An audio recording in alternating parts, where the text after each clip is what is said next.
কুফানগরের এক আল্লাহর বান্দা ছিল কুলি। কুলির কাজ দোকানওয়ালারা টাকা দিবে, বিভিন্ন বাজার থেকে মাল বুঝাই কইনা আইনা দিবে।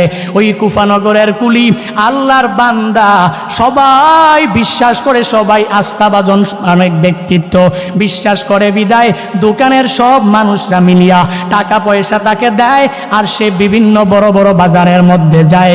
ওই বাজার থেকে মালগুলো খচ্চরের পিঠে করে করে করে মানুষের কাছে আইনা দেয়।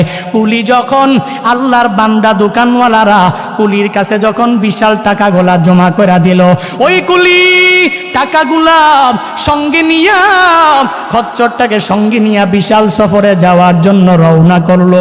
একটু দূর যাওয়ার পরে ওই কুলির সাথে একজন লোকের সাক্ষাৎ হয়ে গেল। ওই লোকটা বলে, হে কুলি, কোথায় যাইবা? বলে, অমুক বাজারে যাব। বলে, তুমি আমারে তোমার সঙ্গে নিয়ে যাও, আমি হেঁটে হেঁটে যেতে পারবো না, তুমি তোমার খচ্চরের পিছনে যদি আমারে সঙ্গে কইরা নিয়ে যাও তাহলে আমি তোমারে 1 দিনার দিয়া দিব। এবার কুলির তো মনটা বড়ই নরম। ওই কুলি আল্লাহর বান্দা, 5 ওয়াক্ত নামাজি, রোজাদার, নেক আমলওয়ালা। এই বান্দা মানুষকে বাধা ফিরায়া দিতে পারে না, মানুষকে এনকার করতে পারে না, মানুষকে ইগনোর করতেও পারে না। ওই লোকটা চিনতে পারে নাই। এই লোকটাকে বলে, ভাই ওঠেন ওঠেন, অসুবিধা নাই, 1 দিনারও লাগবে না, আমি আপনারে আবার খচ্চরের পেছনের সঙ্গে উঠাইয়া আমি আপনারে পৌঁছায়া দিব। ওই লোকটাকে খচ্চরের পিছনে লইয়া একটু দূর যাওয়ার পরে সামনে তাকায়া দেখে একটা দ্বিমুখী রাস্তা চলে আসলো। দ্বিমুখী রাস্তা মানে ওই 2 রুট দিয়াই গন্তব্যস্থানে পৌঁছা যাবে। এই রুট দিয়া গেলেও পৌঁছা যাবে, আর একটা রুট দিয়া গেলেও পৌঁছা যাবে, কিন্তু এক রুট দিয়া মানুষ যায়, আরেক রুট দিয়া মানুষেরা যায় না। আল্লাহর বান্দা কুলি বলে, রে ভাই, যেই লোক দিয়া জনসাধারণ যায় ওই লোক দিয়া আমি আমার গন্তব্যস্থানে পৌঁছবো। পেছনের লোকটা বলে, না না, প্রতিদিন তো এই রুট দিয়া যাও, আজকে এই রুট দিয়া যাওয়ার দরকার নাই, আজকে তুমি এই রুট দিয়া যাইবা, এই রুট দিয়া আমার অনেক অভিজ্ঞতা আছে, আমি ভালো করে চিনি, তুমি যদি যাও এই রুটে ঘাসের কোনো অভাব নাই, তোমার খচ্চর খেতেও পারবে, শক্তিশালী হতে পারবে। এভাবে বলে বলে ওই লোকটা তো মনটা বড়ই নরম, কারণ বান্দা তো নামাজি, নামাজি বান্দার মনটা নরম হবে, এটাই তো স্বাভাবিক। রোজাদার বান্দার মনটা নরম হবে, এটাই তো স্বাভাবিক। নেক আমল করনেওয়ালা বান্দার মনটা নরম হবে, এটাই স্বাভাবিক। পেছনে নিয়া যখন রওনা করে, ওই যেই পিছের লোকটা যেই রাস্তা দিয়া বলেছে ওই রাস্তা দিয়া যখন যায়, একটু দূর যাওয়ার পরে আল্লাহর বান্দা দেখতে পায় সামনে আর কোনো রাস্তা নাই, বিশাল এক জঙ্গল দেখা যায়, আর ওই জঙ্গলের আশেপাশে অনেকগুলো লাশ পড়ে আছে। এবার ওই পেছনের লোকটা লাফ দিয়া খচ্চর থেকে যখন নিচে নেমে যায়, নিচে নামিয়া খঞ্জরটাকে বের করিয়া, ছুরিটাকে বের করিয়া এবার ওই লোকটাকে বলে, হে কুলি, আজকে তোরে মেরে ফেলবো, তোর খঞ্জর, তোর খচ্চরটাও আমি নিয়ে নিব, তোর কাছে যেই টাকা পয়সা আছে সব টাকা পয়সা আমি নিয়ে নিব। এই কথা বলার পরে এবার কুলি আল্লাহর বান্দার চোখ দিয়ে বেয়ে বেয়ে টপ টপ করে পানিগুলো পড়তেছে। ওই কুলি আল্লাহর বান্দা বলে, এর ডাকাত, আমি তো তোরে চিনতে পারি নাই, তুই যে আমার সাথে এই পরিমাণ বেঈমানি করতে পারবি আমি চিনতে পারি নাই, আমি তোকে দেখে আমি তোরে মায়া করে আমার খচ্চরের পেছনে নিয়েছিলাম। তবে শুনে নে, তুই যদি আমাকে মারার দরকার নাই, আমি জানি তোর উদ্দেশ্য আমার খচ্চর, তোর উদ্দেশ্য আমার টাকা পয়সা, তোর উদ্দেশ্য আমার সব ধন দৌলত, এই ধন দৌলত নিয়ে যা, আমার খচ্চরগুলো নিয়ে যা, আমার সব মালগুলো তুই নিয়ে চলে যা, আমারে মারিস না, আমারে মারলে আমার সন্তানাদি পরিবার পরিজন আমারে না পেলে, আমি একজন ইনকাম করি, তারা সবাই অনেক কষ্ট পাবে। কিন্তু ডাকাত তো কশিন কালেও এই কথা মানতে চায় না। ওই লোকটা বলে, রে কুলি, আমি তোর মালও নিয়ে নিব, আমি তোর খচ্চরও নিয়ে নিব, আবার তাকায়া দেখ এতগুলো লাশের মধ্যে আমি তোর লাশ বানাইয়া ফালাইয়া যাব। এবার কুলি অনেকক্ষণ বারংবার বলার পরে লোকটা মানতে চায় না। এবার কুলি বলে, হায় হায়, উপায় নয়, তবে একটা তো উপায় তো আছে, দুনিয়ার কেউ আমাকে সাহায্য করতে তো পারবে না, একজন তো সাহায্য করতে পারবে, চিল্লায়া বলো তার না। ওই কুলি আল্লাহর গোলাম ওই লোকটাকে বলে, রে ডাকাত, তুই আমারে 2 রাকাত নামাজ পড়ার সুযোগ দাও, আমি 2 রাকাত নামাজ আদায় করার জন্য সুযোগ চাই। তুই আমারে মেরে ফেলবি, আমি তো এটা পূর্ণাঙ্গভাবে বুঝে ফেলেছি, তবে 2 রাকাত নামাজ পড়ার পরে তুই আমারে মার, অসুবিধা নাই।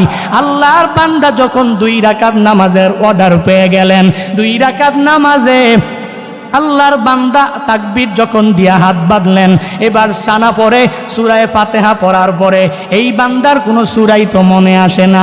কারণ কি, একটু পরে তার মরণ নিশ্চিত হয়ে যাবে। এই বান্দা এজন্য কোনো সূরাই মনে আসে না, কোনো আয়াতও মনে আসে না, কোনো কেরাতও এই বান্দার মনে আসে না। ওদিকে ওই ডাকাত বারংবার বলে, তাড়াতাড়ি নামাজ শেষ করে দে, আমি তোরে একটু পরেই দুনিয়া থেকে বিদায় করে দিব, একটু পরে আমি দুনিয়া থেকে তোরে বিদায় করে দিব, তাড়াতাড়ি নামাজ শেষ কর। তাকায়া দেখোস নাই, এই লাশগুলো অনেকেই নামাজ পড়েছে, কিন্তু তাদের নামাজ আমার মরণ থেকে তাদের ফিরায়া রাখতে পারে নাই। ওই আল্লাহর বান্দা এবার আল্লাহর কথা বারংবার যখন চিন্তা করে, সূরা ফাতিহা পড়ার পরে কোনো কেরাত মনে আসে না, কোনো সূরাও মনে আসে না, তবে একটা আয়াত বান্দার মনে পড়ে যায়। ওই আয়াত হলো আম্মাইয়ুজিবুল মুস্তার। আল্লাহর বান্দা বলে, হে মালিক, তুমি তো বিপদে পড়নেওয়ালা, বান্দাকে তুমি বিপদ থেকে বাঁচায়া দাও। এই বান্দা বারংবার বলে, আম্মাইয়ুজিবুল মুস্তার, আম্মাইয়ুজিবুল মুস্তার, আম্মাইয়ুজিবুল মুস্তার। এই বান্দা যে ওই নামাজের সূরা ফাতিহার পরে আল্লাহকে এভাবে বিপদের উদ্ধার মুক্ত আল্লাহ বলে ডাকে, আমার মাওলা শুনে কি শোনে না? আল্লাহ বললেন, রে জিবরাইল, যাও আমার এই বান্দা এত বিপদে পড়ার পরেও আমি মাওলাকে ভুলে নাই, আমার এই বান্দা এত বিপদে পড়ার পরেও নামাজের কথা ভুলে নাই, আমার এই বান্দা এত বিপদে পড়ার পরেও আমি মাওলাকে বিপদ মুক্ত করনে ওলা রব বলে ডেকেছে। যাও তুমি মানুষের আকৃতি ধরে চলে যাও, মানুষের আকৃতি নিয়া তুমি বিশাল একটা লোহার মুকুট পরিয়া ওই লোকের কাছে যাও। ওই লোকের কাছে যাইয়া ওই লোকটাকে যদি তুমি খঞ্জর দিয়া মেরে দুনিয়া থেকে আলাদা করে দাও, ওই জমিনের মধ্যে পড়তে দেরি হবে, তারপর আমি মাওলা সবকিছু করব, তারপরে আমি আল্লাহ তাআলা তার সাথে সবকিছু করব। জিবরাইল আসলেন, ওই আল্লাহর বান্দা নামাজের মধ্যে সূরা ফাতিহা পড়ার পরে আম্মাইয়ুজিবুল মুস্তার, আম্মাইয়ুজিবুল মুস্তার বলে আমার মাওলারে ডাক দেয়। ওদিকে জিবরাইল লোহার একটা বর্ম পরিয়া আসিয়া ওই ডাকাতের দেহ থেকে তার গর্দানটাকে আলাদা করে দেয়। ডাকাতটা জমিনে পড়তে দেরি হয়, ওই জমিন থেকে আগুন জ্বলতে দেরি হয় না। ওই লোকটা সূরা ফাতিহা পড়ার পরে আম্মাইয়ুজিবুল মুস্তার পড়তেছে, আম্মাইয়ুজিবুল মুস্তার পড়তেছে, ওদিকে তাকায়া দেখে কে যেন আসিয়া ওই ডাকাতটাকে দুনিয়া থেকে বিদায় করে দিয়েছে। সাথে সাথে শুকরিয়াতান সেজদার মধ্যে যখন পড়ে গেছে, সেজদায় বইয়া আমার মালিকের মালিক বলে ডাক দেয়, হে মালিক, আমি তোমারে বিপদ মুক্ত রব বলে ডাক দিয়েছি, বিপদে পড়নেওয়ালা বান্দাদের জন্য তুমি সর্বাবস্থায় আছো বলে আমি ডাক দিয়েছি, তুমি আমার ডাক ফালায়া দাও নাই, তুমি আমার ডাকে পূর্ণাঙ্গ সাড়া দিয়েছো। সেজদা থেকে উঠে বান্দা আসসালামু আলাইকুম ওয়া রাহমাতুল্লাহ, আসসালামু আলাইকুম ওয়া রাহমাতুল্লাহ এভাবে যখন সালাম ফিরায়া নামাজ শেষ কইরা দেয়, দৌড়াইয়া ওই লোহার টুপি বর্ণেওয়ালা ওই লোকটার দিকে দৌড়ায়া যায়, আর ডাইকা পেছন দিক দিয়া বলে, হে মানুষ, তুমি কে? তোমারে তো আমি চিনলাম না।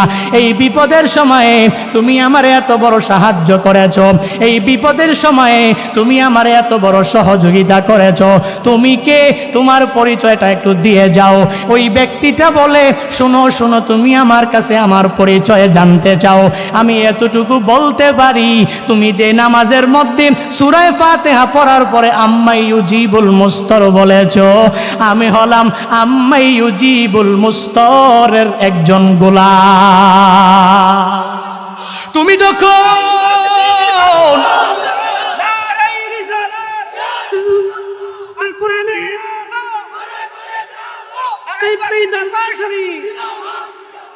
এই জন্য তো বলি রে মানুষ, আল্লাহ তাআলাকে যখন বান্দা তুমি ডাকবা, ডাকার মতো ডাকতে পারলে, 5 ওয়াক্ত নামাজ যদি পড়ার মতো পড়তে পারো, দুনিয়াতেও আল্লাহ বড় বড় বালা মুসিবত থেকে তোমাকে হেফাজত করবে। আল্লাহ আখিরাতেও এই নামাজের বিনিময়ে তোমারে জান্নাতি বানায়া দিবে। কারণ বান্দা তুমি নেক আমল ছাড়া তো জান্নাতিও হতে পারবা না। আল্লাহ তো বলেছেন জান্নাতে যদি যেতে চাও তাহলে 1 নম্বরে লাগবে ঈমান, 2 নম্বরে লাগবে তোমার নেক আমল। ইন্নাল্লাযীনা আমানু ওয়া আমিলুস সলিহাতি কানাত লাহুম জান্নাতুল ফিরদাউসি নুজুলা। আল্লাহ বলেন নিশ্চয়ই যারা 1 নম্বরে ঈমান এনেছে, 2 নম্বরে নেক আমল করেছে, এদের জন্য আমি আল্লাহ জান্নাতুল ফিরদাউস রেডি করে রাখলাম। তাহলে কি লাগবে? জান্নাতে যাওয়ার জন্য ঈমানও লাগবে, জান্নাতে যাওয়ার জন্য বান্দা তোমার নেক আমল লাগবে। নেক আমল ছাড়া মাওলার জান্নাত তুমি পাবা না। এজন্য তো বলি এরে বান্দা যদি নামাজ পড়তে হয় তাহলে ইখলাস পূর্ণাঙ্গ অন্তরের মধ্যে ঢুকাও। মানুষ আমারে বড় বুজুর্গ বলবে, মানুষ আমারে বড় মুসল্লি বলবে, মানুষ আমারে অনেক বড় কিছু বলবে, না না, এই চিন্তা কশিনকালে অন্তরে আনা যাবে না। এই চিন্তা যদি ঢুকাও ওই নামাজ মাওলার দরবারে পৌঁছবে না। ওই চিন্তা যদি ঢুকাও আমার মাওলার দরবারে তোমার এই ইবাদত কবুল হবে না। পৌঁছাতে হলে ইখলাস পূর্ণাঙ্গভাবে ঢুকানো লাগবে। 3 নম্বরে আল্লাহ কিয়ামতের ময়দানে বান্দারে জিজ্ঞাসা করবে। 1 নম্বরে জিহাদ করনেওয়ালা মুজাহিদের ডাকবে আর বলবে মুজাহিদ কি নিয়ে এসেছো? মুজাহিদ যখন বলবে আল্লাহ ওই দুনিয়াতে আমি তোমার জন্য জিহাদ করে এসেছি, আল্লাহ বলবেন না না, তুই দুনিয়াতে বীর বাহাদুর সাজার জন্য জিহাদ করেছো, সান আজকে ছাড় দেওয়া হবে না, যা যা জাহান্নামে চলে যা। 2 নম্বরে আল্লাহ নামাজি বান্দাদেরকে ডাকবে আর বলবে হে নামাজিরা, দুনিয়াতে কার জন্য তুমি নামাজ পড়েছো? আমি মাওলার জন্য পড়েছো নাকি মানুষকে দেখানোর জন্য পড়েছো? তখন ওই লোকটা বলবে আল্লাহ আমি আপনাকে দেখানোর জন্যই তো পড়েছি, মানুষকে দেখানোর জন্য পড়ি নাই। আল্লাহ বলবেন না না, তোর অন্তরের খবরের ব্যাপারে আমি আল্লাহ জানতাম, চলে যাও, আজকে তুই নামাজ পড়ে জান্নাতে নিতে পারবে না, চলে যাও, তুই জাহান্নামে চলে যাও। 3 নম্বরে আল্লাহ বড় বড় দান করনেওয়ালা বান্দাদেরকে ডাকবে। যেই বান্দা দুনিয়াতে দান করে করে করে বারজাকের জীবনে গিয়েছে, আল্লাহ কিয়ামতের ময়দানে ওই দান করনেওয়ালা বান্দাকে ডাকবে আর বলবে রে দান করনেওয়ালা, দুনিয়াতে কি এমন আমল তুমি আমার জন্য করে এসেছো? ওই দান করনেওয়ালা বান্দা বলবে ও আল্লাহ আমি দুনিয়াতে মসজিদ বানিয়েছি, মাদ্রাসা বানিয়েছি, মাহফিলে দান করেছি, লাখ লাখ কোটি কোটি টাকার দান করে করে আমি অনেক নেক আমল করে আপনার দরবারে এসেছি। আল্লাহ বলবেন না রে গোলাম, না না, তুই যে দান করেছো দানের মধ্যে ইখলাস ছিল না। তুই যে দান করেছো দুনিয়ার মানুষ তোমারে দানবীর বলবে, দুনিয়ার মানুষ তোমারে সমাজ সেবক বলবে। তুই যে দান করেছো দুনিয়ার মানুষ তোমারে দেখলে সেলুট দিবে, সালাম দিবে। এই উদ্দেশ্য নিয়ে তুমি মাহফিলে লাখ টাকা দান করেছো, এই উদ্দেশ্য নিয়ে তুমি মসজিদ বানিয়েছো, এই উদ্দেশ্য নিয়ে তুমি মাদ্রাসা বানিয়েছো। আজকে আমি মাওলার কাছে তোমার কোনো প্রতিদান নাই, চলে যাও, তুমি জাহান্নামে চলে যাও। এরে নবীর উম্মতের দল, ইখলাস যদি আমার জিহাদের মধ্যে না থাকে তাহলে এই জিহাদ মাওলার দরবারে কবুল হবে না। আমার নামাজ রোজা নেক আমলের মধ্যে যদি ইখলাস না থাকে পশ্চিমকালেও মাওলার দরবারে কবুল হবে না। 3 নম্বরে যদি আমি দান করি, যদি ইখলাস না থাকে কবুল হবে না। এরে বান্দা ইখলাস নিয়ে দান করলে বান্দা তোমার কি ফায়দা হবে শুনে নাও। হযরত ঈসা আলাইহিস সালাতু ওয়াস সালাম রূহুল্লাহ, যার লকব, যার উপাধি, ঈসা নবীর জামানায় এক আল্লাহর বান্দা ছিল, যেই বান্দা ছিল ধোপা। ধোপার কাজ কি? ধোপার কাজ হলো মানুষের কাপড় চোপড় ধুয়ে দিবে। এই আল্লাহর বান্দার এমন কোনো দোষ নাই এই বান্দা করে নাই, সর্বাবস্থায় খারাপ কাজের মধ্যে নিমজ্জিত হয়ে থাকে। এলাকার মানুষেরা তার প্রতি পরিপূর্ণ রাগ হয়ে গেল। এই ধোপার কাছে যদি আমি নতুন কাপড়টা দেই, ধোপা আমার নতুন কাপড়টা নিয়া অন্য একটা কাপড় সে আমারে দিয়া দেয়। এই ধোপা ভালো না, যত দোষ আছে এই ধূপার মধ্যেই নিহিত আছে। সবাই একসাথে হইয়া ঈসা নবীর দরবারে চলে যায়, যায়া বলে পয়গম্বর, এই যে একটা ধূপা আপনার এলাকার মধ্যে বসবাস করে, এই ধূপা ভালো না, এই ধূপা আমাদের নতুন নতুন কাপড়গুলো দিলে বদলায়া দিয়া দেয়, অন্য একটা কাপড় দিয়া দেয়, আবার এমন কোনো খারাপ কাজ না এই ধূপা করে না, এই ধূপার কারণে আল্লাহ আমাদের উপর রাগান্বিত হয়ে যাবে। এই কথা বলার পরে ঈসা নবী বললেন, এবার আমায় বলো আমি তোমাদেরকে কি করতে পারি। তারা সবাই বলল, ও পয়গম্বর, আপনি আল্লাহর কাছে একটু দোয়া করে দেন, এই লোকটা যাতে দুনিয়ার মধ্যে বেশি দিন না থাকে, যদি থাকে তাহলে আল্লাহ যেন হেদায়েত দেয়, আর যদি না থাকে তাহলে এখনই যাতে নিয়ে যায়, আজকেই যাতে করে তার মরণ হয়ে যায়। ঈসা নবী আমার মাওলাকে ডাক দিয়া বলে, হে মালিক, দুনিয়ার সব আমার মানুষগুলো আমার কাছে আইসা আইসা এই ধূপার নামে বিচার দেয়, ও আল্লাহ তুমি এই ধূপাকে হয় হেদায়াত দাও, ও আল্লাহ না হয় এই ধূপাকে আজকের মধ্যে তুমি উঠে নাও। এই ধূপা যখন আমার মাওলার কাছে যখন ধূপার ব্যাপারে বদদোয়া করে, আমার আল্লাহ নবীর কথা রাখবে কি রাখবে না? ঈসা নবী আল্লাহর কাছে এই কথা বলার পরে সবাই চলে গেল, নিশ্চিত হয়ে গেল, হয় আজকের মধ্যে হিদায়াত পেয়ে যাবে, না হয় এই ধূপা আজকের মধ্যেই মরণ বরণ করবে, মৃত্যুবরণ আজকের মধ্যেই তার হয়ে যাবে। এবার ধূপা যখন তার সারাদিনের কাজ শেষ করে করে কাপড়গুলো ধোয়ার জন্য একটা বিশাল ঝর্ণার দিকে আগায়া যায়, সামনে যাইতেছে, সামনে একটা ভিক্ষুক তার সামনে পড়েছে, ওই ভিক্ষুক সামনে আসিয়া চোখের পানি সেরে দিয়া দিয়া দিয়া ধূপাকে বলে, এরে ধূপা, তোমার তো টাকা পয়সার কমতি নাই, টাকা পয়সার অভাব নাই, তুমি আর তোমার কাছে কি আছে আমাকে কিছু খাবার দাও। ওই ধূপা 3টা রুটি সঙ্গে নিয়ে রওনা করেছে। এবার ধূপা যখন ভিখারি যখন ধূপার কাছে চোখের পানি ফালায়া ফালায়া চায়, ধূপা তো নিজেকে ধরে রাখতে পারে না, যদিও খারাপ কিন্তু দান করে কিন্তু ভালো। এবার ভিখারিটাকে যখন একটা রুটি তার হাতের মধ্যে দিয়া দিলেন, ওই ভিখারি বেচারা ওই ঈসা নবীর জামানার ওই ধূপার উপরে বড় খুশি খুশি হইয়া মালিকের দরবারে দোয়া করে, ও আল্লাহ, গফরাল্লাহু লাকা মা তাকদ্দামা মিন জামবিক, আল্লাহ তুমি এই বান্দার জিন্দেগীর গুনাহগুলো মাফ করে দাও, ও তাহহার কলবাক, ও আল্লাহ তুমি এই ধূপার পূর্ণাঙ্গভাবে কলবটাকে পবিত্র করে দাও। 1 নম্বরে তার গুনাহ মাফ করে দাও, অতীতের সব গুনাহ মাফ করে দাও। 2 নম্বরে তার কলবটাকে পূর্ণাঙ্গ পবিত্র করে দাও। এই দোয়া যখন ভিখারি করলো, এবার ওই আল্লাহর বান্দা ধূপা অনেক খুশি হয়ে গেল। তার কাছে আর বাকি আছে 2টা রুটি, 1টা রুটি তো ভিখারিরে দিয়া দিয়েছে, 2 নম্বর রুটিটা যখন আবার দিয়া দেয়, ওই ভিখারি খুশি হয়ে যায়। ওই ভিখারি মালিকের দরবারে ডাক দিয়ে আবার দোয়া করে, গফরাল্লাহু মা তাকদ্দামা মিন জামবিকা ওয়া মা তাআখার, ও আল্লাহ এই ধূপা আমি ভিখারিকে 2য় নাম্বার রুটিটাও দিয়েছে, তুমি তার আগের পরের সব গুনাহগুলো তুমি মাফ করে দাও। আল্লাহর বান্দা ধূপা তার উপরে আরো অনেক খুশি হয়ে যায়। 3 নাম্বার রুটিটা যখন ভিখারিরে আবার দান করে দেয়, এবার ওই ভিখারি মনের মধ্যে প্রশান্তি নিয়ে আল্লাহর কাছে দোয়া করে, হে মালিক, ধূপার কাছে আমি 1টা রুটি চাইলাম, 1টা রুটি দিয়া দিল, দ্বিতীয়বার যখন রুটি চাইলাম, দ্বিতীয়বার রুটিটাও আমারে দিয়া দিল, 3য় রুটিটাও সে আমারে দিয়া দিল। ও আল্লাহ এই বান্দারে তুমি পূর্ণাঙ্গ হেফাজত করে নাও, হাফিজাকাল্লাহু তাআলা আন বালিয়াতিস সামা, ও আল্লাহ আসমানের সব বালা মুসিবত থেকে তুমি তারে মাহফুজ করে রাখো, আসমানের বালা মুসিবত থেকে তুমি তারে বাঁচায় রাখো, ও আল্লাহ, আর তারে জান্নাতে একটা সুন্দর বালাখানা দিও। ভিখারি যখন একলাস অন্তরের মধ্যে নিয়া ওই দানশীল ধূপার জন্য যখন দোয়া করে দেয়, এবার ওই আল্লাহর বান্দা 3টা রুটি দিয়া ভিখারির দোয়া নিয়ে সামনে আগায়া যায়।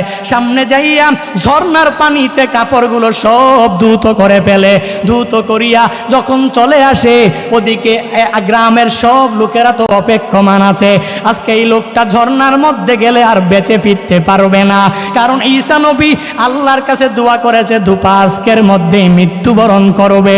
কই এই লোকটা তো জীবিত, বুঝলাম না। এবার ওই সব লোকগুনা একসাথে হইয়া দৌড়াইয়া আবার ঈসা নবীর কাছে চলে যায়, যা বলে পয়গম্বর আমরা তো আপনাকে বলেছিলাম এই লোকটার ব্যাপারে বদদোয়া করার জন্য, আপনি কি দোয়া করলেন? এই লোকটা তো মরণ বরণ করলো না, আমরা তাকায়া দেখেছি এই লোকটা কি সুন্দর করে ঝর্ণা থেকে ফিরিয়া ফিরিয়া আবার তার গন্তব্যস্থানে রওনা করেছে। ঈসা নবী বলে কি বলো? বলে হা হা হা এটাই বলতেছি। ঈসা নবী বলে তারে খবর দাও, আমার কাছে তারে খবর দিয়া নিয়ে আসো। ঈসা নবী এই কথা বলার পরে আশেপাশের সব লোকেরা তার কাছে যায়, ওই ধূপাকে নিয়ে ধরিয়া যখন নবীর কাছে নিয়ে আসে, ঈসা নবীর কাছে আসার পরে নবী আমার বলে হে ধূপা তুমি আজকে কি এমন ভালো নেক আমল তুমি করেছো জানায়া দাও। ওই ধূপা বলেন ও পয়গম্বর আপনি আমাকে ডেকেছেন, আমি মনটা অনেক বড় হয়ে গেছে নবী আমার। আমি যখন ঝর্ণার মধ্যে প্রতিদিনের ন্যায় কাপড়গুলো ধোয়ার জন্য রওনা করেছিলাম, নবী জানেন না একটু দূর যাওয়ার পরে আমি তাকায়া দেখেছি একটা ভিখারি আমার কাছে একটা রুটি চেয়েছে, আমি খুশি হয়ে তাকে একটা রুটি এক গ্লাস নিয়ে দান করেছি। ও পয়গম্বর আমি খুশি হয়ে তাকে দ্বিতীয় রুটিটাও দিয়েছি। ও পয়গম্বর আমি তৃতীয় রুটিটাও খুশি হয়ে তাকে দান করেছি।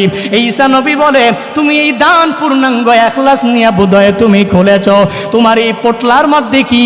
বলে নবী এই পোটলার মধ্যে কাপড়গুলো অভাব নাই, সেই কাপড়গুলো আমি মানুষ থেকে নিয়ে নিয়ে ধৌত করে ফেলে। নবী বলেন ঈসা নবী বলেন তোমার এই পোটলাটা খুলো। পোটলাটা খুলে দেখে বিশাল একটা সাপ, কৃষ্ণ বর্ণের কালো বর্ণের একটা সাপ পোটলার মধ্যে বসে আছে, আর ওই সাপের মুখের মধ্যে লোহার লাগাম লাগানো। ঈসা নবী বলে সাপকে ডাক দিয়া বলে হে কালো সাপ হে আসওয়াদ।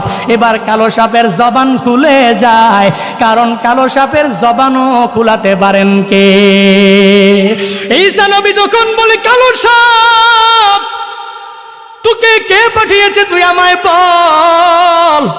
ওই কালো সাপ বলে পয়গম্বর আপনি যখন রবের কাছে এই মানুষগুলোর কথা অনুযায়ী দোয়া করেছিলেন আল্লাহ এই মানুষটাকে মারার জন্য, এই ধূপাকে মারার জন্য ওই ঝর্ণার মধ্যে আল্লাহ আমাকে পাঠিয়েছিল। জানেন না জানেন না আমি ওই ধূপাকে মারার জন্য ওই ঝর্ণার মধ্যে আমি ওয়েটিংয়ে ছিলাম, আমি ওই ঝর্ণার মধ্যে অপেক্ষমান ছিলাম। যখনই ধূপাটা যাবে আমি তাকে পূর্ণাঙ্গ দংশন করে আজকের মধ্যেই তাকে বিদায় করে ফেলবো। কারণ আপনাকে তো আমার রব অনেক ভালোবাসেন, অনেক মোহাব্বত করেন, আপনার দোয়াও আল্লাহ পূর্ণাঙ্গ কবুল করেছে। কিন্তু কেন পারি নাই? একটু আগে এই ধূপাটা এমন এক আমল করে ফেলেছে। এই ধূপার সামনে একটা ভিখারি পড়েছিল, এই ভিখারিকে সে তারা দেয় নাই, ধমক দেয় নাই। ওই ভিখারিকে একটা রুটি দিয়েছে, পরিসমাপ্তি ঘটায় নাই। দুইটা রুটিও দিয়েছে, ক্ষান্ত থাকে নাই। 3 নাম্বার রুটিটাও দিয়ে দিয়েছে, এই বান্দা ক্ষান্ত থাকে নাই। তৎক্ষণাৎ আল্লাহ ফেরেশতা পাঠিয়ে দিলেন। ফেরেশতা পাঠাইয়া আমাকে আইসা বলে এটা লোহার লাগাম যখন আমার মুখের সামনে আইসা ধরে, আমি বললাম এ ফেরেশতা আল্লাহ আমাকে পাঠিয়েছে এই লোকটাকে দংশন করার জন্য, তুই আমার মুখের মধ্যে কেন লাগাম লাগাও?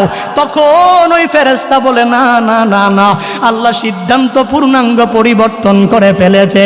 এই আল্লাহর গোলাম একটু আগে ভিখারির একটা সাক্ষাৎ হওয়ার পরে ওই ভিখারিকে একটা রুটি দেওয়ার কারণে ভিখারি বলেছে গফারাল্লাহু মা তাকদ্দামা মিন জামবি ওয়া তাহহারা কলবাক। 1 নাম্বার দোয়া করেই ক্ষান্ত হয় নাই। 2 নাম্বার রুটি দেওয়ার পর ওই কুলির কাজ হলো বাজারের লোকেরা যাইতে পারে না, ব্যস্ততা কুলিরে টাকা দিয়ে দিলাম বাজারে যাও। ওই বড় বাজার থেকে ছোট বাজারে তুমি মাল আইনা দিবা। কুলি যদিও কুলি, কোনো টাকা নাই, গরিব মানুষ, এর উপরেও 5 বেলার নামাজ আদায় করে, এর উপরে রোজা রাখে, এর উপরে আমল করে, আল্লাহকে পরিপূর্ণ ভয় করে।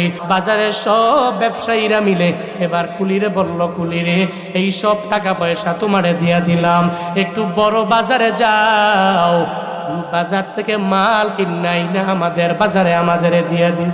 কুলিরে দিয়ে দিল। কুলির টাকা পয়সা নিয়ে রওনা। একটা গাধা আছে, ওই গাধাটা নিয়ে বড় বাজারে যাবে। একটু দূর যাওয়ার পরে হঠাৎ এক ভিখারির সাথে কুলির মোলাকাত হয়ে যায়। একটা ভিখারি ভাব নিয়ে একটা ব্যক্তি ভিক্ষুকের ন্যায় তার সামনে দাঁড়ায়া গেল। দাঁড়ায়া বলে, কুলি রে কই যাবা? বলে, আমি বড় বাজারে যাব।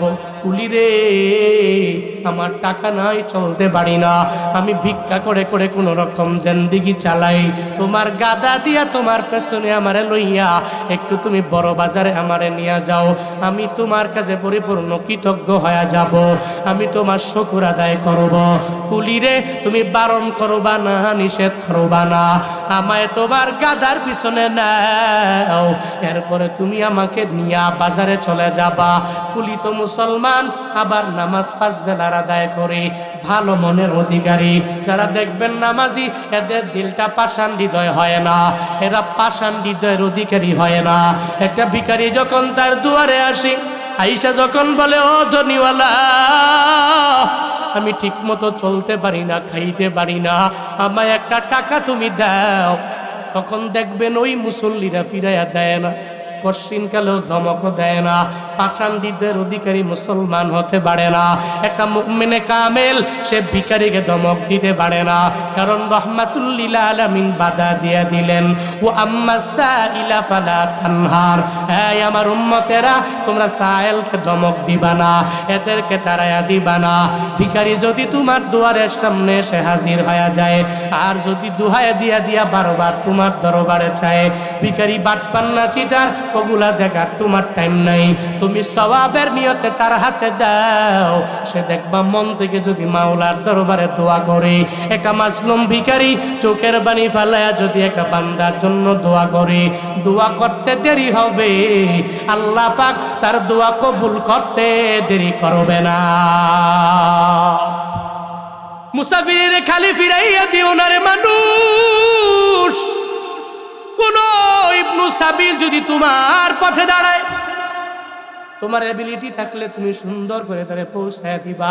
আজকেও বাসা থেকে বের হয়ে যাওয়ার পরে হঠাৎ করে একটু বের হলাম, এত দেরি হতো না, আরো প্রায় 20-30 মিনিট আগে আমি আসতে পারি, এই সময়টা নিয়ে বের হলাম। একটু আসার পরে রাস্তার মধ্যে যখন মেন রোডের মাঝে উঠবো, আরো প্রায় 7 কিলোমিটার বাকি আছে। 7 কিলোমিটার পরে আমগো ঢাকা চট্টগ্রাম হাইওয়ে বের হওয়ার সময়ে দেখলাম এক ব্যক্তির সামনে গাড়িটাকে পার্কিং দিয়া দিল। পার্কিং দিয়া নেমে আইসা বলে, আমার গাড়ির সামনের 2টা লাইট হঠাৎ করে ফিউজ হয়ে গেছে, এখন গাড়ি দিয়া সুন্দর করে, আমি এলাকাও চিনি না, এই এলাকায় আমি নতুন আসলাম, হুজুর গো একটু যদি আপনি সামনে আস্তে আস্তে যান, আপনার পেছন দেইগা দেইগা মেন রোডে উঠতে পারলে আমার একটু বড় উপকার হয়ে যাবে। আমার ড্রাইভার বললাম, কোনো অসুবিধা নাই, হয়তো 20 মিনিট একটু দেরি হবে, একটা মানুষের উপকার করলে আমার মনটা বড় ভালো হয়ে যাবে, আমার দিলটা ভালো লাগবে, আমার আত্মাটা প্রশান্ত হয়ে যাবে, কারণ মদিনাওয়ালা নবী আমার এই আদর্শ আমার শিখাইছি।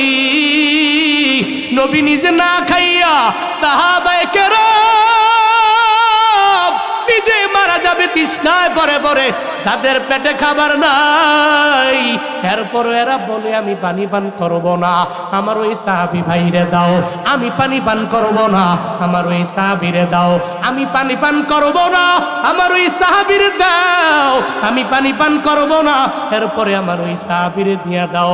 একটা পর্যায়ে সব দুনিয়া থেকে বিদায় নিয়ে চলে গেল। বাবারে, মদিনাওয়ালা নবী এই গুণে গুণান্বিত ছিল, সাহাবায়ে কেরাম এই গুণে গুণান্বিত।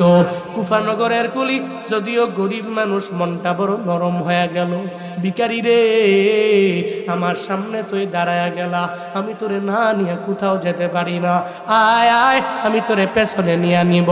সুন্দর করে ভিখারি পিছনে উঠে গেল। ভিখারিরে নিয়ে রওনা হবে, বড় বাজারে যাবে, ডেস্টিনেশনে যাওয়ার জন্য রওনা। একটু দূরে যাওয়ার পরে তখন দ্বিমুখী একটা রাস্তা চলে আসলো, মানে 2টা রোড দিয়ে ওই বাজারে যাওয়া যাবে। কুলিরার ভিখারির সামনে দ্বিমুখী একটা রাস্তা পড়ে গেল। ভিখারি বলে, ও কুলি, কোন পথে তুমি যাবা আমায় বলো না। এবার সঙ্গে সঙ্গে কুলি বলে, যেই রাস্তা দিয়া সাধারণ মানুষেরা যায়, সব মানুষেরা যেই রাস্তা দিয়ে চলাফেরা করে আমি ওই রাস্তা দিয়ে যাব, ওই রাস্তা দিয়ে গেলে আমার জন্য ভালো হবে, ওই রাস্তা দিয়ে গেলে মানুষও পাবো আমার উপকার। আমি প্রতিদিন এই রোডে দিয়ে আগায়া যাই। সঙ্গে সঙ্গে পেছনের ভিখারিটা জানায়া দেয়, না রে কুলি, প্রতিদিন তো এই রুট দিয়া যাও, আজকে এই রুটে যাওয়ার দরকার নাই, আজকে এই রোডে তুমি যাও, কারণ আমি এই রোডে প্রায় সময় যাই। এই রোডে গেলে কোনো মানুষ তুমি পাবা না, এরপরে তোমার গাধাটা ঘাস খেয়ে যেতে পারবে, তার পেটটাও উদরপূর্ণ হয়ে যাবে, আবার তুমি ডেস্টিনেশনে পৌঁছে যেতে পারবা। যদিও তুমি রুট চিনো না, আমি তো রুট চিনি, আমার কথা তুমি বিশ্বাস করে নাও। সঙ্গে সঙ্গে মুমিন তো গশ্বিন গেলেও নিজেরে আর একজনের মতোই তো মনে করে। ভিখারির কথা শুনে এবার চিন্তা নিয়ে নিল ডেস্টিনেশনে যাওয়ার জন্য। যেই রাস্তা দিয়া জনমানুষেরা যায় ওই রাস্তা দিয়ে আজকে আমরা যাব না, যেই রাস্তা দিয়া মানুষ যায় না ওই রাস্তা দিয়া যখন দৌড়ে চলে গেল, একটু দূর যাওয়ার পরে হঠাৎ করে ওই রাস্তাটা একটা জঙ্গলের মধ্যে হারায়া গেল। মানে ওই জায়গায় জঙ্গলের মতো এটা দেখা যায়, চারদিকে অন্ধকার, সুন্দর করে রুটটাও খুঁজে পাওয়া যায় না। সঙ্গে সঙ্গে কুলি জানায়া দিল, ভিখারি রে, এই রুটে তো আমি আমার লাইফেও আসি নাই, তবে এই রুটে তুমি দেখানোর জন্য আমাকে এই রুটে তুমি ঢুকাইলা, এখন তুমি একটু রুট দেখায়া দাও, একটু তুমি সামনে যাও, তুমি রাহবার হয়ে যাও। ভিখারি বলে দাঁড়াও। সঙ্গে সঙ্গে গাদা থেকে লাফ দিয়া মাটিতে নেমে গেল। মাটিতে নেমে বলে, তোমার আজকে শেষ হয়ে যাবে, তোমাকে আজকে দুনিয়া থেকে বিদায় করে দেওয়া হবে। কারণ রে কুলি, তুমি আমারে চিনতে পারো নাই, আমি ভিখারির বাপ নিয়ে আমি তোমার সাথে উঠলাম, তুমি আমারে চিনতে পারলা না। এই রোডের সামনে তাকায়া দেখবা লাশের কোনো অভাব নাই। আমি এই জায়গায় কত মানুষের লাইন চুদো করে করে পথ থেকে বের করি, বিপথে আই না, আমি এই জঙ্গলে এদেরকে দুনিয়া থেকে বিদায় করে দিয়েছি। আবার এদের যত ধন সম্পদ সব টাকা পয়সা আমি আত্মসাৎ করে করে নিয়ে গেলাম। এটা যখন বলে সঙ্গে সঙ্গে এবার জানায়া দেয়, ভিখারি রে, আমি কি বুঝে তুই চিনতে পারলাম না, তুই ভিখারি একটা ভাব নিয়ে নিলা, এরপরে তুই এখন ডাকাতির একটা ভাব নিয়ে নিস। সঙ্গে সঙ্গে এবার ওই ভিখারিটা ডাকাতির ভাব নিয়া কোমর থেকে একটা খঞ্জর বের করে দিল, কয়ে তোর এখন দুনিয়া থেকে বিদায় করে দিব, যা টাকা আছে তুই আমায় দাও, যা আছে সব দিয়া দাও, সব আমি নিয়ে যাব, এরপর দুনিয়া থেকে আমি তোরে বিদায় করে দিব। সঙ্গে সঙ্গে ওই কুলি বলে, এই ডাকাত, তুই আমারে মারিও না, আমি জানি এই টাকা পয়সা তুই নেওয়ার জন্য আমার সামনে আসলা, যত টাকা পয়সা লাগবে দিলাম, তুই নিয়ে যাও, আমার গাদা তোরে দিয়া দিলাম, তুই নিয়ে যাও, তবে আমার বাইরো না, কারণ আমার বাড়িতে গেলে আমার সন্তানেরা আমার জন্য অপেক্ষায় পড়ে থাকে। আমার ওই সন্তানেরা আমি গেলে আমারে বাবা বাবা বলে ডাক দেয়, আমার সন্তানেরে আমি ভালোবাসি, সন্তানেরা আমার মুখের মধ্যে চুমু খায়, আমার ঠোঁটের মধ্যে চুমু খায়। ওই সন্তানের মায়া থেকে তুমি আমাকে দুনিয়া থেকে বিদায় করো না, আমারে বিতাড়িত কইরো না, একটু বারবার বলে। কিন্তু যারা ডাকাত এদের পাষাণ হৃদয়ের অধিকারী এরা হয়ে যায়, মনটা নরম হয় না, সঙ্গে সঙ্গে ডেকে বলে, না না, আমি যদি তোরে না মারি, তোর সব টাকা পয়সা, তোর ধন সম্পদ যদি নিয়ে নিয়ে আমি চলে যাই, তুই বাজারে গিয়ে আমার নাম বইলা দিবা, আমার নাম যদি বলে দাও তাহলে সবাই আমারে ধরে নিয়ে মেরে ফেলবে। সঙ্গে সঙ্গে এই কথা বলার পরে মানতে রাজি না, তোর টাকা পয়সাও নিয়ে যাব, আবার তোর গাধাও নিয়ে যাব, তোর দুনিয়া থেকে আমি বিদায় করে দিব। বান্দারে, আমগো সমাজেও দেখবেন এমন কিছু লোক আমগো সমাজের মধ্যেও আছে, যারা দেখবেন উপর দিয়া ফিটফাট, ভিতরে ভিতরে ভিতরে ভিতরে সদরঘাট, উপরে উপরে ভালো ভালো চলাফেরা করে, উপরে দেখলে মনে হয় অনেক বড় আল্লাহওয়ালা, উপরে উপরে দেখলে মনে হয় ইমানদার, উপরে উপরে দেখলে মনে হয় মুত্তাকি, অথচ গোপনে গোপনে গোপনে গোপনে সুদি কারবার করে আছে না না আসেনি। কত বড় আল্লাহওয়ালা দেখা যায়, দেখলে মনে হয় মুত্তাকি, অথচ গোপনে গোপনে সুদি লেনদেন করে, গোপনে গোপনে ঘুষ খায়, গোপনে গোপনে মানুষের উপর জুলুম করে, গোপনে গোপনে সুদে টাকা লাগায়। বান্দারে উপর দিয়ে দেখতে মনে হয় ভালো, কিন্তু ভেতরে ভেতরে ভালো না। উপর দিয়া ফিটফাট মনে হলেও ভিতরে সদরঘাট। শুধু তাই না, এরা সমাজের এত পরিমাণে ক্ষতির কারণ হয়ে যায়। একটা কাফের, একটা খ্রিস্টান, একটা বৌদ্ধ সরাসরি ইসলামের যতটুকু পরিমাণ ক্ষতি করে না, একটা মুনাফিক এত পরিমাণ ইসলামের ক্ষতি করে, ঠিক কিনা?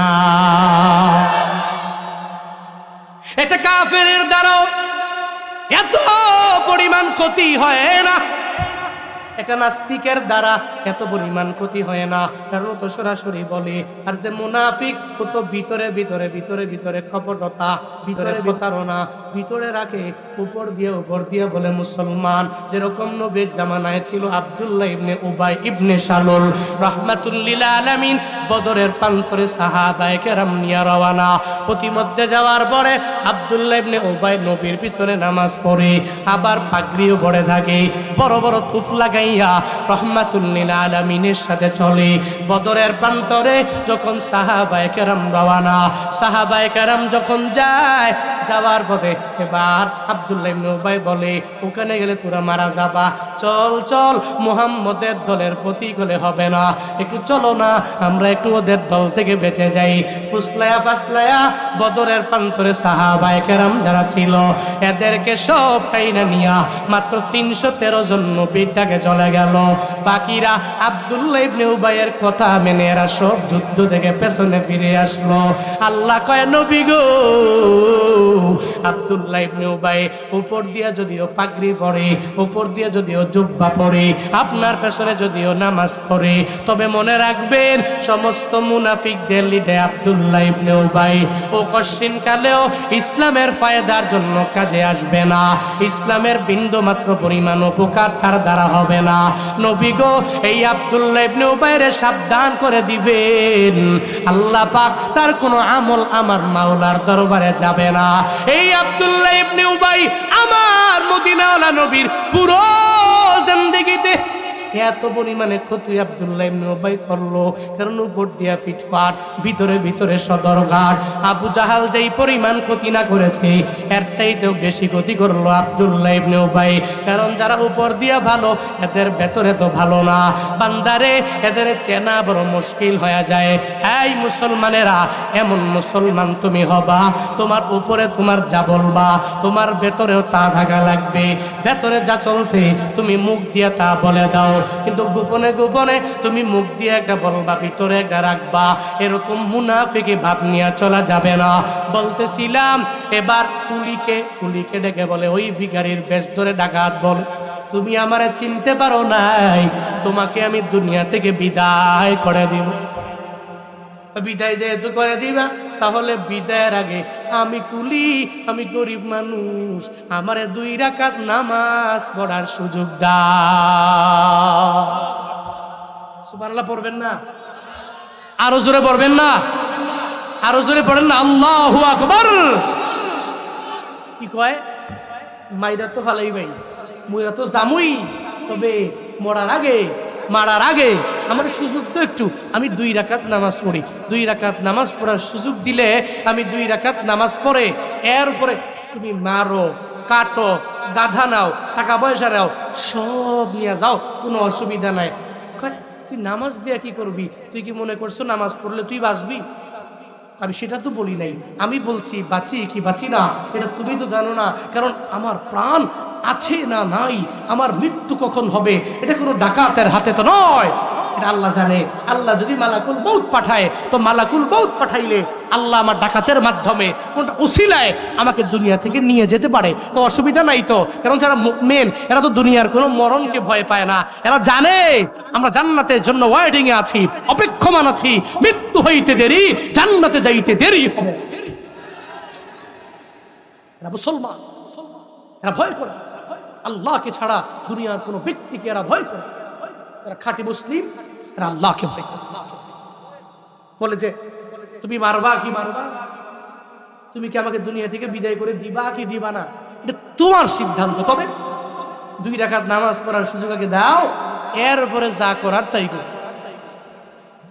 অসুবিধা নাই, সুযোগ দিয়া দিলাম 2 রাকাত নামাজে তুমি দাঁড়ায়া যাও। ওই গরিব কুলি নামাজে দাঁড়ায়া গেল, সঙ্গে সঙ্গে নামাজে দাঁড়াইয়া সূরা ফাতিহা পড়ে আমার মাওলার দরবারে চোখের পানি ফেলায়া কান্না করে। আর কিচ্ছু মনে আসে না, এত বড় বিপদে পড়ে গেল, কোন সূরাই ওই ব্যক্তির মনে আসে না। তবে রবের কোরআনের ওই আয়াতটা বান্দার মনে পড়ে গেল, আম্মাই ইউজিবুল মুস্তার, একটা আয়াত আছে, ওই আয়াতটা ওই কুলির মনে পড়ে গেল। সঙ্গে সঙ্গে নামাজের মধ্যে সূরা ফাতিহা পড়ার পরে আম্মাই ইউজিবুল মুস্তার, মানে আল্লাহ গো, তুমি তো বিপদগামী বান্দার ডাকে সাড়া দেনেওয়ালা আল্লাহ। এই আয়াতটা মনে পড়ে গেল, আল্লাহর কাছে আবদার জানায়, আল্লাহ গো আমি বড় বিপদের মধ্যে পড়ে গেলাম, মুসিবতের মধ্যে পড়ে গেলাম, এই বিপদ থেকে তুমি আমারে বাঁচায়া দিতে পারো, এই মুসিবত থেকে তুমি আমারে বাঁচায়া দিতে পারো।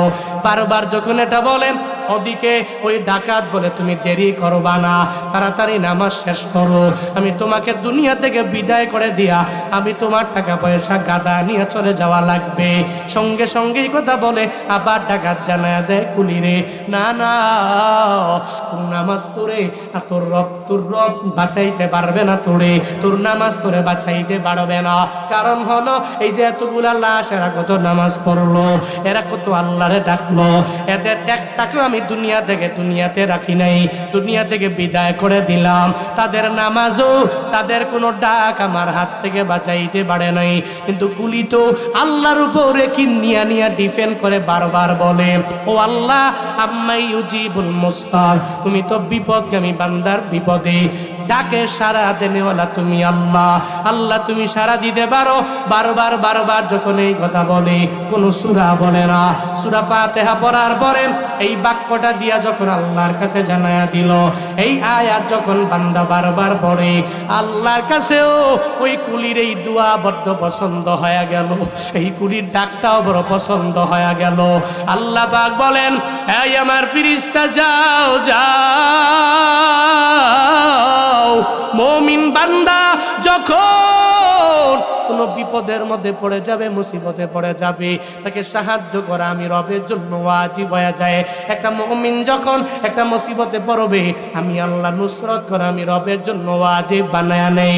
আমার বান্দা বিপদে পড়ে দুনিয়ার কোনো মানুষের ডাকে না, মুসিবতে পড়ে দুনিয়ার কোনো মানুষের ডাকে না, ও নামাজে দাঁড়ায়া গেল, আবার নামাজে দাঁড়াইয়া আমি আল্লাহকে বারবার ডাকে, ও ফেরেশতা রে, একটা মানুষের ভাব ধরে যাও, আর একটা ঘোড়া নিয়ে তুমি চলে যাও, তোমার মাথার মধ্যে একটা বড় মুকুট নিয়ে তুমি চলে যাও। সঙ্গে সঙ্গে ওই ডাকা যখন দাঁড়ায় রইল তাকে মারার জন্য, ওদিকে কুলি বারবার আমার মাওলার দরবারে বলে, আম্মাই ইউজিবুল মুস্তার।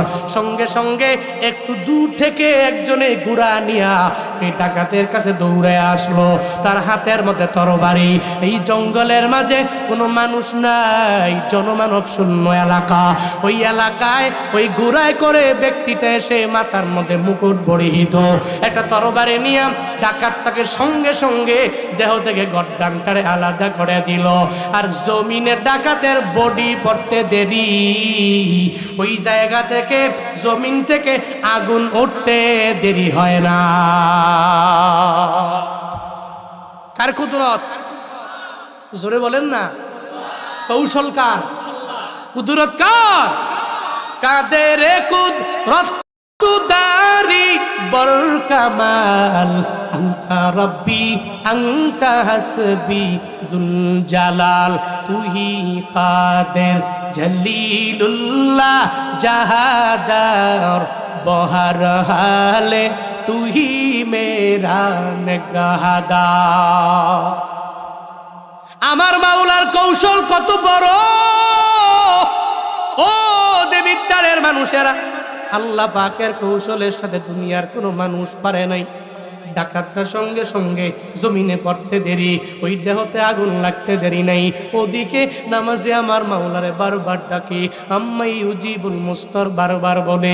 সঙ্গে সঙ্গে একটু পরে এই ঘটনা দেখে সিজদায় পড়ে গেল, কারণ জানতে বাকি নেই, বুঝতে বাকি নেই, এই বড় বিপদ থেকে আমার আল্লাহ ছাড়া আমার দুনিয়ার কেউ বাঁচাইতে পারে নাই।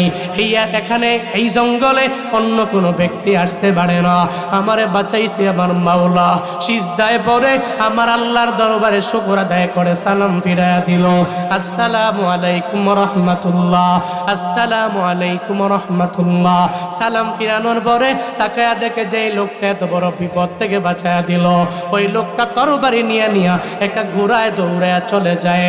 এবার পেছনে পেছনে দৌড়ায়, কে রে, এত বড় বিপদে তুমি আমারে হেল্প করলা, সাহায্য করলা, তুমি আমারে সহযোগিতা করলা, কিন্তু এই লোক তো পেছনে তাকাবে না, সামনেই তাকাইয়া একটা জোরে আওয়াজ দিয়া জানায়া দিল, কুলি রে, তুমি সেই মাওলারে ভয় করে চিন্তা করে দুনিয়ার কোনো মানুষের ভয় করো নাই, একটা বিপদে পড়িয়া মুসিবতে পড়িয়া তুমি তোমার নামাজে আম্মাই ইউজিবুল মুস্তার আমার আল্লাহকে ঘোষণা দিয়া তুমি জানায়া দিছো তোমার বিপদ থেকে আমার মাওলা বাঁচায়া দিতে পারে।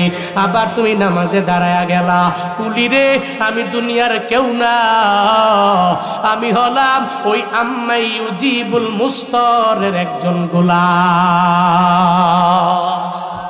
আল্লাহ পাক আমারে পাঠিয়ে দিয়েছে রে কুলি, দুনিয়া থেকে আমি ডাকাতরে বিদায় করে দিয়েছি, দুনিয়া থেকে কুলি বিদায়, ডাকাতরে বিদায় করে দিলাম, তোমার বিপদ থেকে বাঁচায়া দিলাম, মুসিবত থেকে বাঁচায়া দিলাম। এই বাবারা, কেন এই ঘটনা বললাম জানোনি? তুমি যদি বিপদে পড়ে একটু নামাজে দাঁড়ায়া যাও, আল্লাহ তোমার বিপদ থেকে বাঁচায়া দিতে পারে। তুমি যদি মুসিবতে পড়ে একটু নামাজে দাঁড়াইয়া যাও, আল্লাহ তোমার বিপদ থেকে বাঁচায়া দিতে পারে। মুমিন বিপদে পড়লে ডিপ্রেশনে পড়ে না, হতাশায় পড়ে না, মুমিন তাওয়াক্কুল করে কার উপরে? জোরে বলেন। অনেক বড় রোগ হইছে, বিপদে পড়ছেন, মুসিবতে পড়ছেন, ছেলে নাই, মেয়ে নাই, টাকা পয়সা নাই, রিজিক নাই, গুনাহ করতে করতে বডি নাপাক করছেন, আপনার জন্যই তো আজকের রাত লাইলাতুন নিসফি মিন শাবান। এই রাত তো আপনার জন্যই, আপনার গুনাহগুলোকে আল্লাহ ক্ষমা করবে, আপনারে রিজিক দিয়া ভরপুর করে দিবে, আপনার বালা মুসিবত থেকে আল্লাহ পাক আপনাকে মুক্তি দিয়ে দিবে। রাতটাই তো হচ্ছে শবে বারাত, মানে হচ্ছে মুক্তির রাত, রাতটাই তো হচ্ছে শাবানের মধ্য রজনী দামি রাত।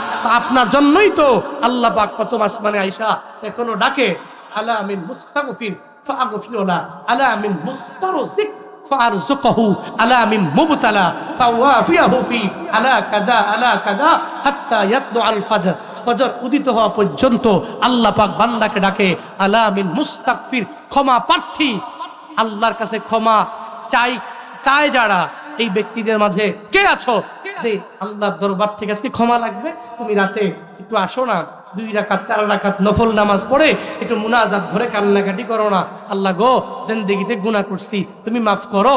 নবী কয়, আল্লাহ কয় ফাগফিরুল্লাহ, আমি আল্লাহ বান্দা চাইতে দেরি, আমি তার জিন্দেগির গুনাহগুলোকে ক্ষমা করতে দেরি করি না। মনে রাখবেন, এই রাতে আল্লাহ পাক রব্বুল আলামিন কতগুলা মানুষের মাফ করে। আম্মা জান আয়েশা সিদ্দিকা রাদিয়াল্লাহু তাআলা আনহা নবীজিকে বললেন, নবী হে, এই রাত তো লাইলাতুল বারাত, বিশদ হাদিস ছোট্ট করে বড় বলে ফেলি। আম্মা জান আয়েশার ঘরে একদিন নবী মসজিদে নববী থেকে রেস্ট করবে, এরকম একটা মুড নিয়ে নবী ঢুকলেন তার হুজরায়। হুজরা মোবারকে ঢোকার পরেই জামা খুলে ফেললেন। আম্মা জান আয়েশা চিন্তা করলেন, আজকে হয়তো নবী অন্য কোনো বিবির ঘরে যাবে না, আজকে আমার ঘরেই থাকবে। আম্মা জান আয়েশা কয়, আমার কপালটা ধন্য হয়ে গেছে, খুশি হয়ে গেছি আমি। সুবহানাল্লাহ পড়বেন না?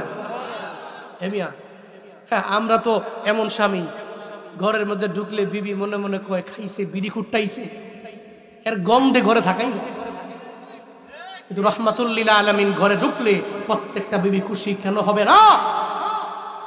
আল্লাহ পাক নবীকে কি পরিমাণ সৌন্দর্য দিয়েছেন জানো? আম্মা জান আয়েশা বলেন, আমি কাঁথা সেলাই করতেছিলাম, কিন্তু সুই আমার হাত থেকে পড়ে গেল, বাতির অভাবে আমি পাই না, সঙ্গে সঙ্গে নবী আসলো, নবীর নূরের আলোতে এত আলোকিত হলো আমার ঘর, আমি ওই আলো দিয়া সুইটা কুরে পাইয়া এরপরে কাজ শুরু করব। আরো জোরে পড়বেন না সুবহানাল্লাহ। যায় না, কোনো বিবির ঘরেও যায় না। নবী জান্নাতুল বাকির পাশে গিয়া দাঁড়ায়া যায়, আল্লাহর দরবারে আবদার জানায়, হে মালিক, আমার সুহাদারা এই জায়গায় শুয়ে আছে রে আল্লাহ। আল্লাহ গো, এই সুহাদাদের কবরগুলো তুমি জান্নাতের বাগান বানায়া দাও। আমার উম্মতেরা যারা দুনিয়া থেকে বিদায় নিল, সমস্ত মাইয়াতের কবর তুমি জান্নাতের বাগান বানাও। নবী জান্নাতুল বাকির পাশে দাঁড়াইয়া আল্লাহর দরবারে এটা বলে। আম্মা জান আয়েশা বলেন, আমি পেছন দিক দিয়া দাঁড়ায়া রইলাম, এদিকে নবী ওটের বয়ে গেল।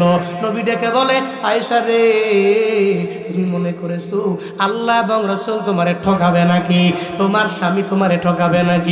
আম্মা জান আয়েশা বলেন, নবী আস্তে আস্তে বলার পরেও শুনে ফেললেন। আম্মা জান আয়েশা বলে, নবী হে, আমার মনের মধ্যে এমন একটা ভাব চলে আসছিল আপনি অন্য কোনো বিবির ঘরের মধ্যে যাবেন, এই কারণে আমি আপনাকে ফলো করে করে পেছন দিকে আসলাম। কিন্তু না না, আপনি তো কোনো বিবির ঘরে যান, আপনি এখানে এসে আপনার উম্মতের জন্য কান্না করেন, আপনার উম্মতের জন্য আপনি আল্লাহর দরবারে বলেন, এই নবীর উম্মতেরা, এই নবীর বড় বড় আশেকেরা, তোমার আমার জন্য নবী পুরা জিন্দেগিতে শুধু কান্না করে কান্না করে কান্না করে কেমনে উম্মতের নিয়ে জান্নাতে যাওয়া যাবে। কিন্তু তুমি এত কপাল পুরা, ওই নবীর মনে কি পরিমাণে আঘাত তুমি দিয়া দাও। বারবার ইমাম তোমারে বলে দাড়িটাকে লম্বা করে দাও, তুমি বলো হুজুর নামাজ পড়ি না, দাড়ি রাইখা কি লাভ হবে? হুজুর রোজা রাখি না, দাড়ি রাইখা কি লাভ হবে? হুজুর আমি আমল করি না, তো দাড়ি রাইখা আমার কি লাভ হবে? ও বান্দারে, না না, রহমাতুল লিল আলামিনের সুপারিশ যদি চাও, ওই নবীর সুপারিশ নিয়া ভালোবাসা নিয়া যদি জান্নাতে ঢুকতে যাও, তুমি নবীর দাড়ি মুবারকের যে সুন্নতটা, ওই সুন্নতের ভিতরে আঘাত লাগায়ও না। আজকে থেকে দাড়িটাকে লম্বা করবা, কারণ দাড়িতেই তোমাকে অনেক সুন্দর লাগে, তোমারে সুন্দর মানায়। আমি জুনায়েদ আল হাবিব যদি দাড়ি দুড়ি কামাইয়া চলি, আমার মনে হয় কেমন জানি আমার দেখতে লাগবে। না রে বাবা, দাড়ি মারি কামাইলে আমার একটু জুয়ান জুয়ান লাগবে এমনটাও না, বরং দাড়ি রাখলে, আল্লাহ পাক দাড়ি রাখলে চেহারার মধ্যে একটা নূর দিয়া দেয়, একটা মায়া দিয়া দেয়। এই বান্দারা, রহমাতুল লিল আলামিন আম্মা জান আয়েশা বলেন, নবী হে, এই কারণে আমি আপনার পেছনে এসে দাঁড়ায় রইলাম। তবে অন্যদিকে না যাই, নবী আমার সঙ্গে সঙ্গে ডেকে বলে, আয়েশা রে, আজকে রাতটা তো শবে বরাত, মানে লাইলাতুন নিসফি মিন শাবান। এই রাতের বেলা যেই বান্দা আমার রবের দরবারে তাওবা করবে, কান্নাকাটি করে একটু ক্ষমা চাইতে পারবে, আল্লাহ পাক এর পেছনের সব গুনাহ মাফ করে দিবে। আম্মা জান আয়েশা বলে, ও পয়গম্বর, কয়জন ব্যক্তির আমার মাওলা ক্ষমা করে দিবে? কয়টা সংখ্যা হয়ে যাবে যাদেরকে আমার মাওলা ক্ষমা করবে? এটা বলার পরে রহমাতুল লিল আলামিন বলে, ও আয়েশা, এই যে আমার মদিনায় একটা গোত্র আছে, ওই গোত্রের নাম হলো বনু কালব। বনু কালব নামক একটা গোত্র আছে, ওই গোত্রের লোকেরা, এরা বকরি পালন করে, প্রত্যেকের ঘরের মধ্যে বকরির পালের অভাব নাই। ও আয়েশা, এই বকরির পালে, বকরির বড়ির মধ্যে কতগুলা পশম আছে গোনার মতো ক্ষমতা নাই, কেউ গণনা করতে পারবে না। এক একটা বকরির মাঝে যতগুলা পশম আছে, বনু কালব গোত্রের সমস্ত বকরিগুলারে যদি একটু সিলে, ওই প্রত্যেকটা বকরির যদি পশমগুলো একসাথে করে একটা সংখ্যা যদি হয়, ওই সংখ্যা যত, আল্লাহ পাক এই রাতের বেলা এর চাইতেও বেশি তার বান্দাদের ক্ষমা করে বেগুনাহ মাসুম বানায়া দিবে। আল্লাহ পাক এই রাতে তোমারে মাফ করবে, তোমারে ডাকে। এই যুবকেরা, গুনাহ করছো, আজকে রাতের বেলা বয়ান শুনে যাওয়ার পরে 2 রাকাত নামাজ পড়বা, 4 রাকাত নামাজ পড়বা, 6 রাকাত নামাজ পড়বা, একটু রবের দরবারে, আল্লাহর দরবারে আবদার জানাইবা, আল্লাহ গো, জিন্দেগীর গুনাহগুলোরে মাফ করে দাও। এরপরে সেহরি করে কালকে রোজাটা রাখতে পারবেননি। ওয়া মিম্মা রাযাকনাহুম ইউনফিকুন।